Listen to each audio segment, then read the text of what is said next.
So hi, this is Donna Blevins, the big girl of poker, and this is Women's Poker Association Third Thursday Talks. This broadcast is brought to you as a valued member of Women's Poker Association, and when you have any suggestions about topics or you've got questions or you want particular speakers, let us know. Go to www.wpa.poker or come over to our Facebook group and ask those questions. Women's Poker Association, uniting women poker players worldwide. I am Donna Blevins, the big girl of poker, poker MindShift coach, and author of MindShift On Demand, quick, life-changing tools. And tonight, I want to welcome Amanda Botfield. And in our chat earlier this week, I was delighted to meet the mini-me. I mean, it's... And one of the things that I took away from our chat is that she went from politics made simple to poker made simple. Amanda, I love that. Why don't you tell us how you got there? Sure. Thank you so much. So again, my name is Amanda, and I have a poker book coming out. And before I played poker, I was a writer. But I was a writer in politics, and I lived in Washington, D.C. I'd written for some big newspapers. I'd written for the Wall Street Journal and the Los Angeles Times and Huffington Post, and my specialty was the Israeli-Palestinian conflict and the Iran deal. So really kind of heavy, wonky, in-depth stuff. And the reason I got into that is because I wanted to learn what's going on in the Middle East, and it was really complicated. And I wanted to do something that I wanted to be able to write about it in a way that wasn't complicated. So I was working for a think tank and writing a newsletter in Washington for 30,000 subscribers about what's going on in the Middle East. So if you want to understand what's going on in Syria, in Yemen, in Iran, with the Israeli-Palestinian conflict, then here's your 3 bullet points for the day. And you'll learn it just in a very quick, bite-sized, distilling information in what's super important. So I was doing that. I was living in DC. I was working 3 blocks from the White House, and they opened up this brand new MGM Casino. And it was, gorgeous and this huge project. And my father plays poker, like a good reg, regularly. And I thought I was going to, and I thought I knew a little bit from my dad. I was going to go to this casino, and I was going to play poker, and I was going to be this great winning player just like my father. And this was my first time at a casino, and did not go so well. And instead I got my backside handed to me, and I realized poker's a lot harder than I thought. So I wanted to learn how to play, and I wanted to find, do what I knew to do. I was a researcher, so I went to the internet, and I wanted to find like a really good poker book. And I called all the bookstores in DC. They, you're crazy. They're all kind of a different audience, and they took me like almost an hour to go out in the middle of nowhere in Virginia to find a Barnes & Noble and a strip mall or a bookstore where I could get a beginner's poker book. And it was really hard, and it was really complicated. And I was like, I don't even know how to play this game, and I don't even know how to learn. And I thought, you know what, maybe I'm confronted with the same question that got me into politics. Is I want to make this easy for people. I want to make this fun. I want us to be able to have the baseline so we can talk about really smart, interesting, important things in a way that we can all be brought up to speed. So I started studying poker. I made all these flashcards. I went on the internet. I made over 180 flashcards. And I started with the intention of writing a 45-minute learn poker in under an hour. And that became a lot longer of a project, and now it's a full-length book. Well, I'm really excited about that. And when I had first, let me see here. By the way, I love your picture. That's oh. Do you see? Am I sharing the screen? Yeah, it's one of my Facebook pictures. Yeah. Yes, I love that. I love that. Yeah. And the fact that your book is called A Girl's Guide to Poker. Yes. And, I love that. That's fun. It's from a woman's standpoint. And, I call myself the big girl at poker at 6 feet 5 inches tall. Well, they called me that big girl playing poker, and that's where that came from. And I like it, A Girl's Guide to Poker, because I think that that's going to really open up the market. This is Women's Poker Association, and our intention is to unite women poker players worldwide. And having a book that addresses the simplicity of poker in a way that helps women understand in a way that's logical and fun, because when you read a part of a chapter with me earlier this week, it's just so much fun. Your humor is delightful. And one of your chapters talks about luck versus skill. Why don't you address that? Tell us about how you feel that comes into play in the game. Absolutely. So in my introductory chapters and explaining what is poker, one of the big questions that comes up, is it a game of luck or is it a game of skill? And fortunately, they've done many studies on this, and it's actually quite easy to study because online poker, you get millions and millions and millions of hands. And what they found is poker is a game of skill after a certain point. And that point is 1,471 hands, which is about 20 to 25 hours. You're playing live. At that point, you can't keep just playing by getting lucky. If any random amateur, any random beginner, any random person was to sit down and play a single hand against one of the top poker pros out there, a main event winner, a multiple bracelet winner, they have a very good chance of winning the hand. That's quite possible. But at a certain point, when does luck run out and skill run out? And what I realized in researching this topic is the luck factor was both more and less than I thought. And what I mean by that is luck made a bigger difference in the short term than I expected. And then in the long term, it mattered drastically less.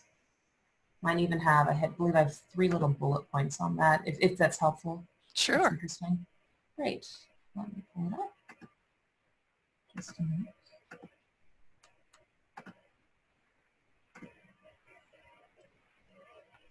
You know where the share button is? Oh, should I share it on the screen or should I read it? No, share it on the screen, please. Okay, you got it. So here's a sneak peek at my chapter. Here, share. There we go. Share. Okay, so this is, working manuscript on luck versus skill. And like I said, so the breaking point, it's just under 1,500 hands, at which point skill outweighs luck. And what's surprising is, okay, after this point, how much does skill outweigh luck? Well, they do better 3/4 of the time, skilled players. And these 3 bullets. Go ahead. Yes? Yeah, go ahead and read them. Okay, great. Thank you. Those ranked in the top 10% in the first 6 months of the year, this was a recent study, I believe in 2010, of the year, were more than twice as likely to do similarly well in the next 6 months. Players who finished in the best performing 1% in the first half of the year were 12 times more likely than other players to repeat the feat in the second half. And then players who fared badly from the start continued to lose. So really when you look at, okay, if you're going to just divide over the course of a year, who does well in the first 6 months? And then here, a 2010 study tracked 32,000 players who participated in World Series of Poker tournaments. The previously marked skilled players, so the ones who were supposed to be good bets, achieved an average return on investment of plus 30%, while all others finished at negative 15%. So when you're deciding who to stake or who you think is going to win, those who were considered already the good players had a drastic difference by the end of the year. Bring your face back. Okay. I want to see your face. Sure. I hope that was helpful. Yes, it was. At the same time, break it down to people talk. Okay, great. Yes. Because when it comes to statistics, sometimes, even though I'm good at math, yes, sometimes it just kind of goes. So let's talk that. Let's see. Once I'm trying to, oh, there's the stop share. Okay. Great. Yeah. Thank you. Yeah. So let's talk about how you think luck really comes into play. You know, you're saying if they did a research, you had to be playing 25 hours online before something happened. Well, that's not going to be us. I hope. You know, Right. I hope we're not doing that. So how does luck versus skill come into play when we're in a live tournament? Got it. Great question. So when I say when to look for a poker game, I have 3 deal breakers in the book. One is the house cut, the rake, skill level of the opponents, and the blind structure. So your game selection. Okay, go back again and give it to me a little bit slower. I didn't quite understand it. Sure. Yeah. When you're looking for a poker game and you want to pick the best game that will give you the best chance of being a winner, you want to look for 3 things. 1, how skilled are the other players? You could be the number 10 best player in the world, and if you're playing against the top 9, you're going to it's going to be a struggle. 2, the rake. How much is the house taking? When you sit at a 1-2 game, that's taking an average of $4 a hand, give or take. You play for 12 hours, it will cost you $200 for the privilege of just sitting at that table. So you want to look at the rake. And 3, to directly answer your question, what I say determines a game's luck factor is how many blinds you have. So how big your stack is for when you start. So let's say you start a game with $10. Okay, so you're talking about playing in cash. Well, tournament, the structure is, the blinds structure matters as well, but it's just in relation to the time. Mm-hmm.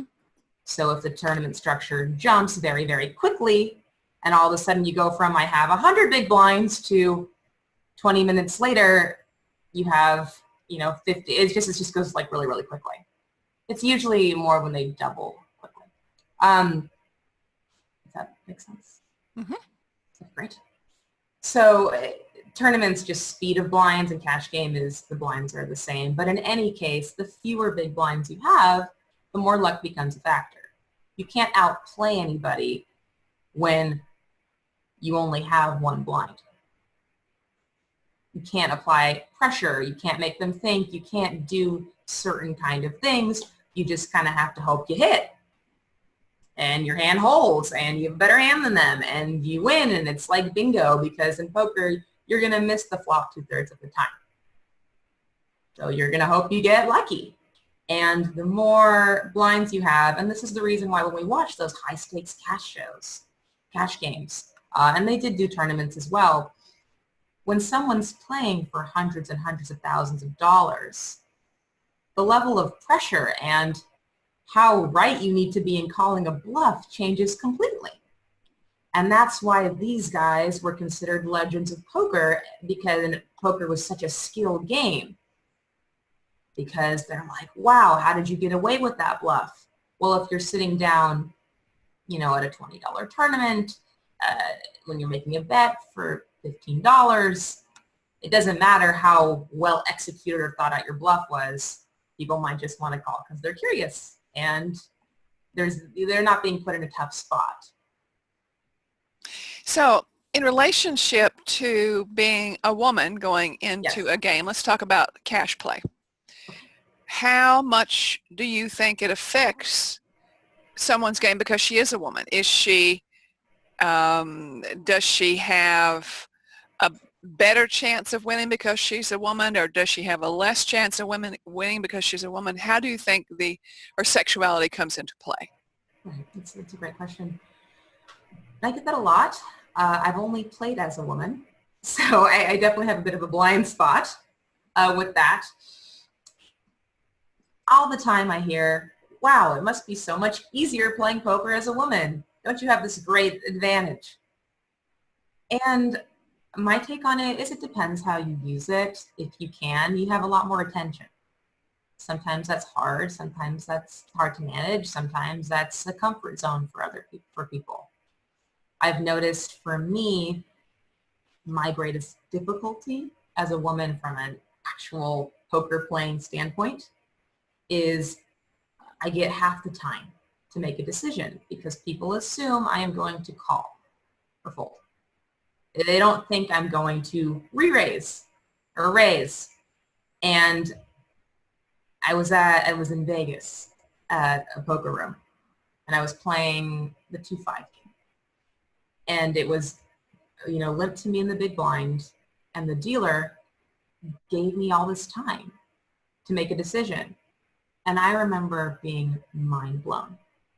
And I thanked him, and I said, in all my time playing poker, and I play more days than I don't, I've never had a dealer just wait for me to make a decision because it's so it's so assumed that I'm going to check my option, and that why would I put on some kind of move? So, and I've noticed when if I wear sunglasses and, really get myself all serious, or if I cover my mouth, then I get a lot more time to play because people, they think it's more likely that I'm going to think about things. So that's my gripe about being a woman playing poker. From a social standpoint, you're perceived as much tighter pre-flop. They don't expect a woman to raise pocket sixes or to re-raise, with different hands, non-standard hands. They don't expect you to re-raise pocket nines or ace queen and all these things. So pre-flop, I'm perceived as extremely tight. And it's almost like men think I always have ace king. And then post-flop, I still always have ace king. And it's just this very rigid way of looking at female players. And I think because most women, since they don't learn poker as gradually and comfortably as men, tend to either be very, very good because they're very studied, or very bad and kind of the fish at the table and learning as they go on the spot. So their ranges are either just totally loose, or if you're raising, you're supposed to be one of these very tight computer mechanic women who only plays the top premium hands.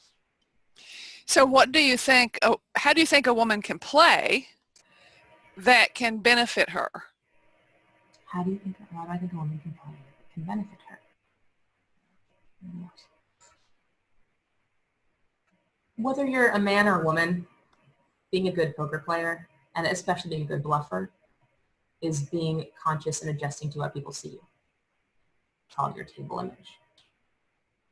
And I think being extremely aware and present of how people see you. Obviously, not all women are the same. Some women will be perceived in one way and others will be in a different way. And I think being extremely aware how people see you and then playing and using that to your advantage. So you need to pay attention to, as I say, the poker feng shui. We've mentioned that before. And what do you think about poker feng shui when I mentioned that in our preparation talk? Sure. So being able to read the energy at the table and how it moves and shifts and changes. For me, this was mind-blowing and hard because I'm 25 and I tried learning poker, with flashcards and by reading books, and very much of the computer generation that you call when you have this percentage of hands and you're beating this many, combinatorics, all these things, and don't worry about their body language. And it wasn't the old school poker world where you try to read someone and look someone in the eyes and feel how they're responding to you. I was more from the textbook poker school of thinking. Would you say the millennial poker? Millennial poker, completely. And, ironically, in my game, I find I do a lot better against, people who really know how to play and pros and all these, because we're both like thinking like in the same kind of, here's what range she's representing. And when you play against someone else, when they play more for fun or by feel or by instinct or, they're not worried about the straight or this and that, it's totally different. And I think something I need to work on to be better in my poker game is learning to play more as a woman than in the computer school of thought. I don't even think it needs to be playing as a woman. I think it's just finding the strength within yourself. I mean, you are an absolutely astonishing young person, but what you've gone through based in the fact that you were dealing with politics, I mean, if anything, that brings you out into the world and educates you on what's going on in the world. And I think it brings you to the poker table with an awareness to pay attention to what's going on. And when I mentioned that I had coined a phrase called poker feng shui, and you went, what? It was about how to just be aware of the energy at the table, because when players come to the table and they bring a lot of chips, the energy changes. When the chips move around the table, the energy changes. And it's really astonishing when you can, it's almost like you can, are you going to levitate? No, but if you can just bring your awareness to the point where you're like having a, kind of imagine that you have your own energetic drone. You're up there above, kind of being aware of the energy of everyone at the table. And I think it's profound in relationship to your game. It really helps me, and it's helped me dramatically when I stay in that point of awareness, of continually being aware of what's going on, rather than getting stuck into thinking about, oh my goodness, what did I do wrong? When we get into that wrongness and that judgmental aspect on our own game, I think we really hurt ourselves. So we have to really pull ourselves up and just continually shift to the present and stay there and be aware of what's going on. Do you think about what's coming? You certainly want to be aware of what people are doing based on your profiling, but I think just energetically almost staying above, it's almost above the game. And I think I never use the term have your own poker drone, but I think that's energetic drone. I think that's kind of what you do. Mm-hmm. But I was tickled when you said that concept was actually mind-blowing for you, that you'd never even considered being aware of the energy at the table. So one of the things that the chapters that I had been looking at was poker deal breakers, how to pick a good game. Talk to us about how you pick a good game. Certainly. So I did touch on it a little bit before. The three things, again, to look for are the skill level of the other players, how much the house is taking,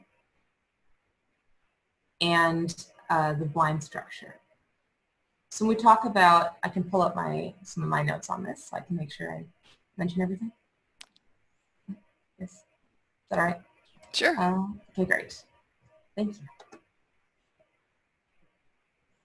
There is a poker joke when it comes to skill level of the opponents. I'll say that first. So two poker players are stranded in the jungle, and they see a lion. And one poker player bends down and starts tying his shoe. And his friend said, the other poker player says, "Why are you tying your shoes? We're not going to be able to outrun the lion." And the guy says, I don't need to be able to outrun the lion. I need to outrun you. Which is, how you're supposed to think about, poker in a sense. Okay. So let me share this screen.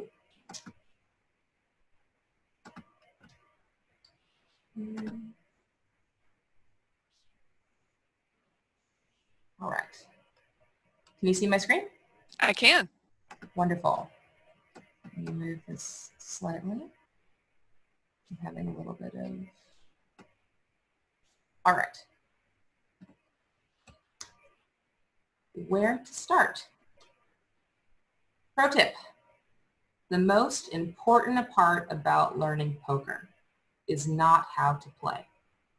It's where to play. Hands down. Many people could easily transform themselves into winning players if only they know how to choose the right poker game. And you might be surprised to find out that some of the lowest stakes games are actually the hardest to beat. The table you sit down at will change whether you win or lose. Poker is a lot like life. Try not to shoot yourself in the foot. Don't swig shots before a test. Don't karaoke Eminem. Don't start a diet on your birthday. Whether you're after weight loss or wallet gain, set yourself up for success. Giving yourself an edge comes down to game selection. Mark these 3 items as your game selection deal breakers. So deal breaker number 1, price to play. This is kind of my explaining blinds. I might want to skip through because we know what a blind is. All right, now for a major secret. Blinds reveal a game's luck factor. Poker is a game of skill. Better players win more often, which is why the same few guys are always winning poker tournaments on TV. Quote, if it weren't for luck, I'd win every time, says Phil Hellmuth, famous for being one of the best poker players of all time and also for having one of the world's biggest egos. But some poker games have more luck than others. Games with less than 50 big blinds are luck fests. By design, it's structured in a way that almost to even the playing field. That an amateur can't do better than a pro because it's more of a bingo game. It's more of an all-in game. Whenever you're getting to showdown, whenever you're getting to see someone's cards and someone's hand, that changes the game because then it becomes a little bit less about storytelling and more about what cards you actually have. So let's talk about storytelling. Why don't you come back to me, because I want to see your beautiful face. I want to see your beautiful face, and so does everybody else. Oh, sorry.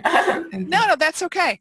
When you're talking about storytelling, I think one of the most important things people need to know is creating a dialogue at the poker table. Yes. And people don't realize that that's what the betting is you want to create, sometimes you want to bet when you really might have no hand, but you really want to find out how the other player is going to respond. You want to create that conversation.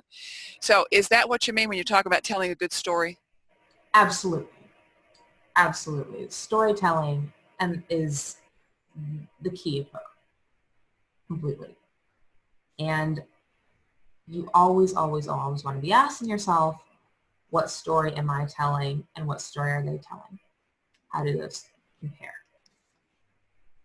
So in relationship to storytelling, tell me where you want to be, let's say, in 5 years. In what sense? Where you want to be with your profession, with, what do you want to be in 5 years? If you're familiar for Dummies series, like they have Texas Hold'em for Dummies and Real Estate for Dummies and, Parenting for Dummies. They have all these different books. I'd love to have a girl's guide to poker, a girl's guide to getting into college, a girl's guide to making money, girl's guide to all of these different things. And really what I do, and what I said when I was working in politics, which I think is very similar to what I'm doing now in poker, is I was working in peace in the Middle East, but I was never I was never helping with policies. I was never saying, here's what we should do. Instead, I was saying, here are all the players. Here's what's going on. Here's what he said. Here's what she said. What do you want to do with it? Whatever you think's best, more power to you. But it was more like getting everyone at a place where they can make educated decisions. And I think that's the same thing for this book. Sometimes I do say, look, I'm a better writer than I am a poker player. I've had good poker success and I feel comfortable and confident for that. But my mission is getting everyone up to a point where they have an opinion on how to play a hand or how to size it, or did they do it right or wrong. And really just because there is such a gap between men and women in poker, getting women especially to that point at the table. They know how to play. Poker's easy at this point. They get the basics. And then from then on in the future, then they can go and win the tournaments and win the bracelets and win the main event in the series. So that's what I see as my mission in life. And every organization I've ever worked for, I've told them I'm a translator. I'm someone who takes the dense, hard stuff and makes it punchy and puts it into sound bites and bullets and really makes it so people can take it from there. I love that because, that's what I wanted to find out. I really wanted to find out where you wanted to be. And yes. It's that authorship, I love the fact that you say what you are is you can take the hard stuff and you can make it into sound bites. And it's a fact that when you're doing a proposal for anything, a one-page executive summary is far better and you get far more response than sending a 19-page proposal because people have much less time. And I love your sense of humor, and I'm thrilled to hear that you would like to have it as you would like to have your career go forward as an author of a series, A Girl's Guide to. I think that's terrific. So what do you think your next step would be? What would be your next book? My next book? Yeah. I'd love to do A Girl's Guide to the Brain, which would be how different, the Girl's Guide to the Brain, or to call it a personality. Because I of course I pick books and subjects of things that interest me. And really the idea is you can get a little smart about a subject.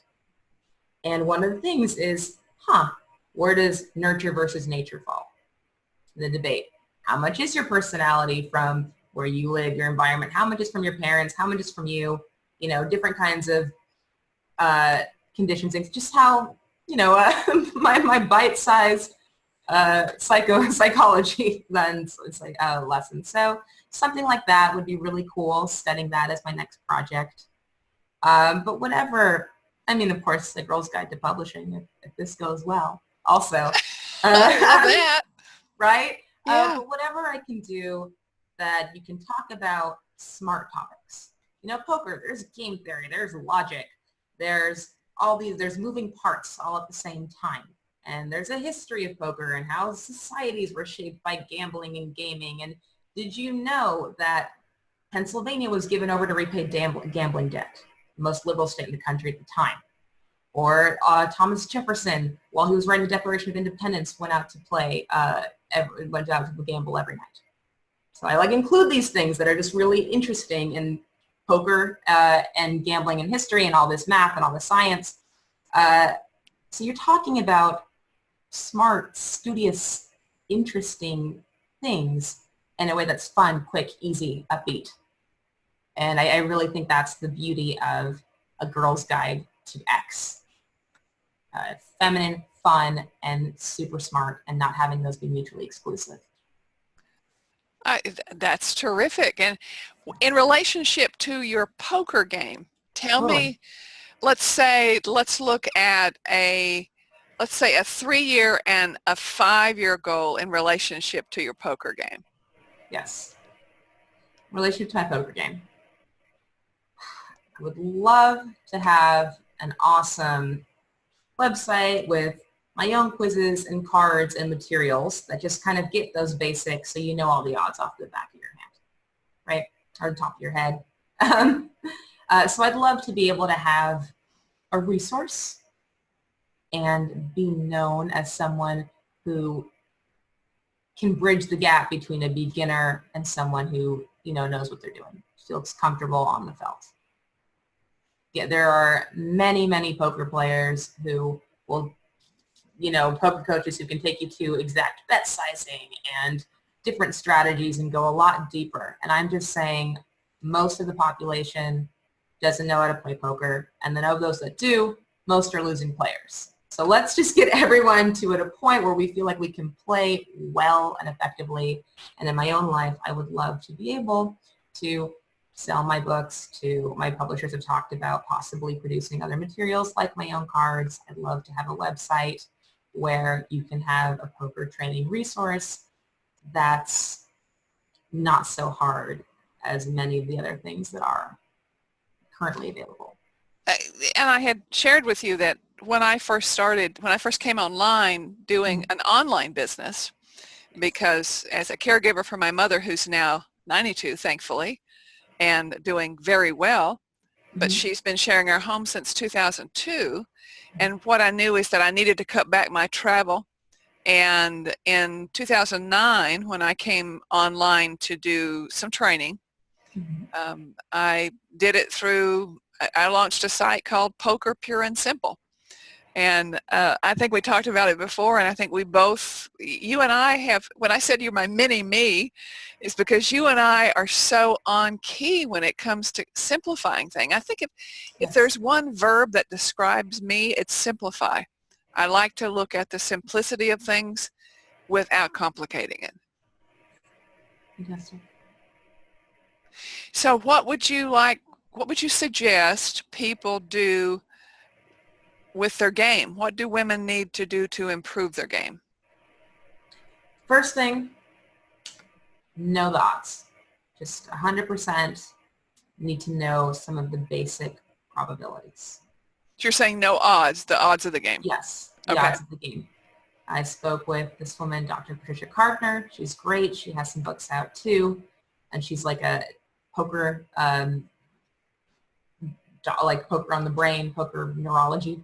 She specializes in all these things. And I said, are you better off playing, hours and hours of poker just so you see more flops and turns and rivers? Or are you better off studying and doing drills? And she said, 100% you're better off studying. You're better off what? Studying. Okay. Studying. Well, learning the math. And then two, I think when it becomes from the difference between how to play and how to play well, I think it really is asking the right questions. And it really helps when you have someone that you can run it by, a friend or a coach. What would you do in this situation? And to be able to talk through hands and think about things, not in a way of what happened, who won, whose draw completed, or who hit their 2-pair, but in terms of, did I do the right thing? Did it make sense? If I were to bluff here again, was that a good idea? Like, sure, he called, but usually, did I play this right? Or was I too aggressive? Just really, when you're playing poker, asking questions all about your story. What story am I telling? Does this make sense? Every minute. And I think you don't need to get more complicated than that many times. I think while you're playing, just really, really being conscious so you're not having the experience of taking shots in the dark. And I'm betting here, and I don't know if I want to get called or not. Am I value betting or am I bluffing? Whenever you're unsure, that's where you don't want to be. And sometimes you'll do things that won't have the result you want. Sometimes you'll do things that you'll feel like, oh, I could have done that better. But just feeling like you have that control of knowing what you're doing and knowing yourself So I would really say you can write down your hands. You can talk to friends about it. That helps me a lot. That helps me get better at poker much, much, much quicker, much more quickly. And I'm always kind of being able to tell these things. Someone was playing at Hollywood Park Casino in Los Angeles a few months ago. And everyone has different strengths and weaknesses in their game. And one of the things I think I pride myself on is being a very good hand reader, being able to tell what someone has and why they would play something the way they do. And I remember being down at this point. I was losing a little bit. And the guy next to me, who was kind of like an amateur player, he just made a comment like, I folded my hand instantly knowing that like he hit it straight in the turn, right? I said, you have this, I think I said you have Queen Jack, right? And then he showed him his hand. He's like, I would never show this unless you just knew exactly what I had. And this was like not the first time I'd done that. And he said, you're the best hand reader I've ever met, which was a really great compliment. And I don't say it because like I have these intuitive abilities or, you know, I've been studying poker for years, because it's not. But I think I study and I learn and I preach poker in a way that you're really thinking about what hands make the most sense here. What's the story? What's the story? Every step of the way. He's telling, I'm telling. And it all just feels like, aha, that makes sense. You never want to feel like lost, you know, where you don't know where you're at in hand. It happens, but yeah, and I think that's one of my greatest strengths in my game, and what I offer in my book is how to learn poker from a storytelling point of view. I love that. So how will people know that, you know, how will be able to find your book? Because it's not yet published. Tell me about it. It is currently available for pre-order at DnBPoker.com. I'll show you what it looks like. And in a few weeks, it will be available on Amazon. It comes as both an ebook, print, and also an audiobook. And then in May, it will be published as in the print version. And right now, I can't guarantee which retailers it's going to be in, but we are in talks, and it will be available in stores and most likely airports. Okay, so DnBPoker.com? DnB? Right now. So here's my book, DnB Poker. They are the world's leading poker book publisher. Me and Phil Hellmuth. And you can, here's my back cover. It's available for pre-order right now. And again, in a few weeks, it will be available on Amazon. It comes out in late May, early June, where it will be in stores. Excellent. So currently, you can get a DnB Poker. Okay. Just go to the store, all books and ebooks. And pull it down. And it's right there, the far left. Ah, right, DnB Poker, because they were the ones who had published Mike Sexton's Life's a Gamble. Yes, they published Mike Sexton's Life's a Gamble. They are the world's largest poker book publisher. If you type in poker books on Amazon, there's show up first and all these things. So, what would be your suggestion for anyone hearing our chat today? What would be your suggestion on what people could do to improve their game? Fold. Pardon me? The fold. The reason why people lose money playing poker is they play too many hands. And all the time when people say, what do I do to get better at poker? The answer is fold, fold more. There's no shame in folding. So that's from the short answer, knowing which cards to play.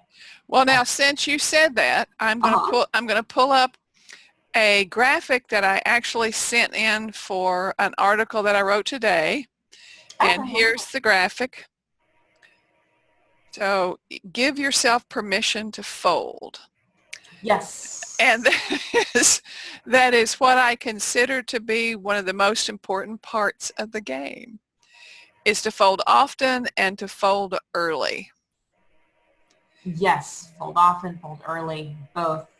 And if you never find that, if you never come across a time when you, what shall I say, you never come across a time when you fold and you wouldn't have, you folded if you never fold a losing hand, you're not folding enough.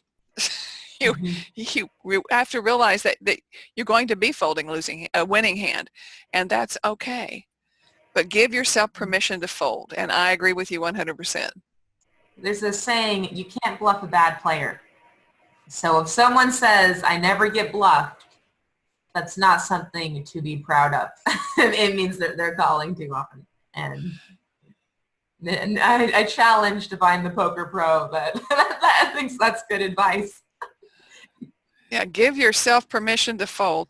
And my motto has evolved over the years, and I used to say, if you can't raise, don't call. And now I say, can't raise, don't call. Because it's not that you have to have a great hand, you have to have the read on the other players. Absolutely. Okay. Absolutely. And Amanda Botfield, I am so thrilled to have you with us today. Thrilled to I'm going to go pre-order your book because I want, but I want an autographed copy of your book. Oh, absolutely. And I'm going to send you an autographed copy of my book. And did I send you the link to the PDF of my book, MindShift on Demand? Oh, shame on me. I'll get that ebook out to you. And I want to say to everyone today, I want to thank you for being a Women's Poker Association member and for coming and listening to our third Thursday talks. And I want to remind everyone, for your suggestions, for speakers that you'd like to hear, for questions that you have, please go to WPA.poker or go over to the Facebook page. So Amanda, I want to thank you so much for being on with us. You are a light, a vibrant, exciting mini-me. I'm so happy to have you here. And what's your takeaway from our meeting today? My takeaway from our meeting. Yes. I'm really left with, the importance of having that female perspective and that female voice in poker and in the world. I think that's wonderful to have that kinship and to have that be seen as important and valuable. Super. So thank you so much for coming on and sharing a preview of your book. I'm really excited about that. And again, I want to thank everyone for being on and listening to Third Thursday Talks. And if you know anyone who would like to help unite women worldwide, women poker players worldwide, please have them become a member. It's affordable, but we want to have an association that carries the word, unites us, because women are so much stronger together than a group of men. I believe that with 100% confidence that we can empower our game, we can empower the industry by uniting as women. So thank you very much, Amanda, for being with us. I am Donna Blevins, the Big Girl of Poker. You can go to my poker site at biggirlpoker.com. Go to my book site at MindShiftOnDemand.com, and there you'll be able to download a 4-minute audio of my signature MindShift exercise. Isn't that interesting? We'll see you later. Bye now. Thank you.